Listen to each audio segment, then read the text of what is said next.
Also returning to another one of our top stories, the Prime Minister is still confident he will meet Donald Trump while in New York. Joining me now, our political panel, Assistant Minister to the Prime Minister, Patrick Gorman, and former Liberal MP, Jason Falinski. I must say, gentlemen, it's a real honour to host this panel. I know you two normally give Tom Connell a hard time. I enjoy watching that from the sidelines. I'm sure you'll be better behaved for me, though.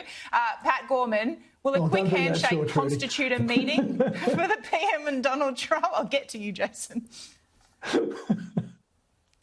Well, as your viewers know, the Prime Minister and President Trump have spoken 4 times on the phone. They're due to be at an event that President Trump is hosting in New York on Tuesday that he's invited Prime Minister Albanese to. They will meet for a longer sit-down at the appropriate time. But I think Australians know that when it comes to our engagement with the United States, obviously it's a deep, long-standing relationship that's gone across decades and decades, across many different political parties, prime ministers and presidents. We take it from strength to strength. We're doing that in terms of the AUKUS partnership. We're doing that in terms of the work that we continue to do in terms of investment, Australian investment in the United States, and indeed US investment here in Australia. And of course, your viewers know that when it comes to tariffs, Australia has the lowest tariffs of any nation when it comes to the tariffs that have been implemented. And that's something I think is a good starting point for those future discussions. And Jason Falinski, I'm sure you'll be as charitable as Pat just was there. How many minutes do they need to talk before we're going to formally count that as a meeting? Well, I don't think it's the length of time that they're meeting for, Trudy, that matters. It's the substance of what happens in those minutes that matters the most. And look, we live in a very uncertain region at the moment. We need strong allies who know that we will stand by them and who will stand by us. So this meeting, I know Patrick knows this, that Keir Starmer, even Emmanuel Macron have met with Donald Trump 2, 3, 4 times, and we are yet to have a leaders meeting with the US administration. So this meeting, it cannot come soon enough, especially after what happened in Papua New Guinea last week. Well, let's see if we get a handshake and maybe a photo. We'll be watching that very closely. Andrew Clennell's on the ground for us. A big issue that's going to dominate in the next 24 hours already is Pat Gorman recognising Palestinian statehood. It's officially happened. How does this shift the dial in any meaningful way? Benjamin Netanyahu's saying this will not happen. Well, for 77 years, there's been an expectation of 2 states living side by side, the State of Israel and the State of Palestine. And what Australia's done in recognising a Palestinian state is part of those steps towards a lasting peace in the Middle East. That's what I want to see.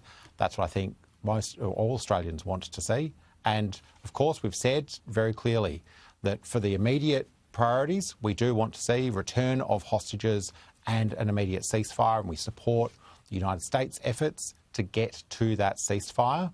And then we see holding the Palestinian Authority to the commitments they have made, the commitments they've made to reform, the commitments they have made to make sure that they fix things such as their education system. That is how we work across with international partners. I mean, the work we've done, it's the same time as the United Kingdom and Canada have also recognised a Palestinian state. We work with them to make sure that we do our bit as a middle power in global diplomatic terms, do our bit to help build a lasting peace so that people of Israel can live in peace and security, and the people of Palestine can have a state to call their own.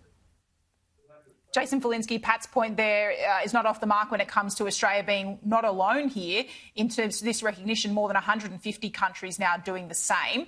Is there a risk, in your view, that the coalition or Liberals are turning this into too big an issue domestically, that there's other things to focus on? Look, there are always other things to focus on, Trudy, but the fact is that this is a matter of principle for so many people on my side of the aisle. And I'm not saying I share many of the principles that Pat just spoke of there. We want to see a true and lasting peace in the Middle East.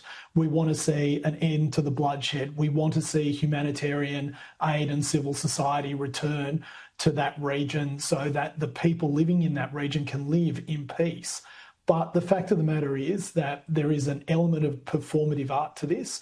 It is almost certain that this will be vetoed by both China and the United States and the Security Council, so it won't go forward.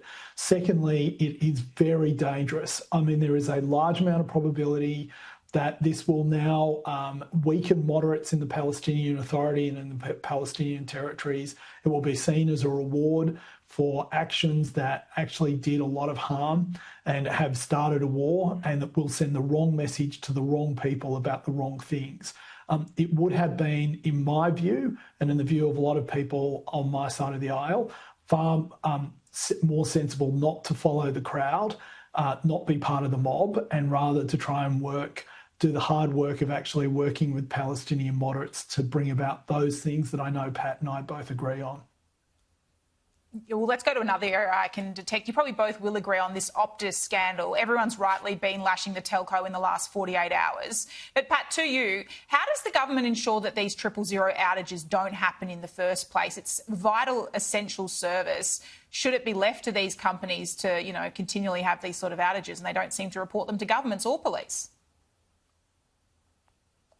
Well, I don't think that it should take government having to tell a multi-billion-dollar company that when their services go down, essential services, that they should tell someone. I mean, 7-year-olds have the common sense to tell people when something's gone wrong. I don't know why a CEO would need such a big stick to make them do the right thing by their customers and by their nation when it comes to the Australian people who've been so badly let down.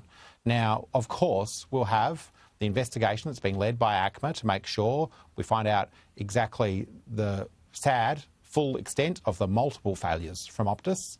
Unfortunately, as we're seeing from the CEO's press conferences every day, more and more failures and more points where they should have done the right thing and they chose not to. So I share the anger that is out there in the Australian community about how Optus have handled this, the tragic consequences of Optus's failures. And as the Minister outlined earlier today, we're looking at everything that is necessary to make sure that we do our bit as the Australian government to make sure that telcos live up to their existing obligations. We shouldn't have to remind them. This should never have happened. Yeah. But if we have to go down stronger legislative paths or otherwise, we're looking at that right now. Jason Falinski, quick one from you here on Optus. Do you think ultimately where this ends is the CEO has to go, or should he be the one to have to clean it up? Well, I think there is an element of either or, Trudy. I don't know the answer to that. What I will say is, like Pat, the tragic consequences of this are appalling. Australians are right to be appalled, but I'm equally angry with the regulator, ACMA.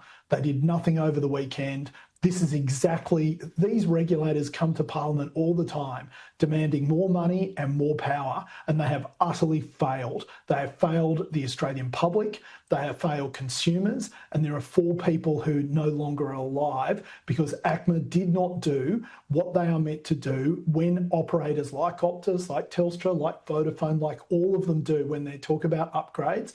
They run through a systematic checklist with the regulator. Now, the fact that it took them until Monday morning to respond is equally just unbelievable. So we put great power and a huge number of resources in these regulators to ensure things like this can't happen because we don't trust corporations like Optus to be reliable in these things. And I think there needs to be a Senate inquiry into this entire situation where everyone brings the truth to the table rather than the usual point scoring and blame shifting that goes on every time one of these failures happens. Because, it's not just ACMA. Yeah, you detect that there would likely be some parliamentary scrutiny on this one. I noticed you're both in Sydney today, Pat Gorman and Jason Falinski. You're going to have a rare reunion in real life, or are you just saving it for the TV? Oh, I'm looking forward to Pat's speech I've tonight. got bad news I won't be heckling from the back. He's not going to heckle. That's a promise. Live on air, Pat. Jason was kind enough to come to a speech I gave to Business Sydney about a year ago. I'm speaking to Business Sydney again tonight, and Jason's coming back. So I think that tells you that it's going to be a great night. And if it's not, Jason will make sure it's very entertaining. Well, you've both been well behaved. Okay. I'll have to tell Tom Connell you're on your best behaviour. Appreciate it, gentlemen. Thanks so much.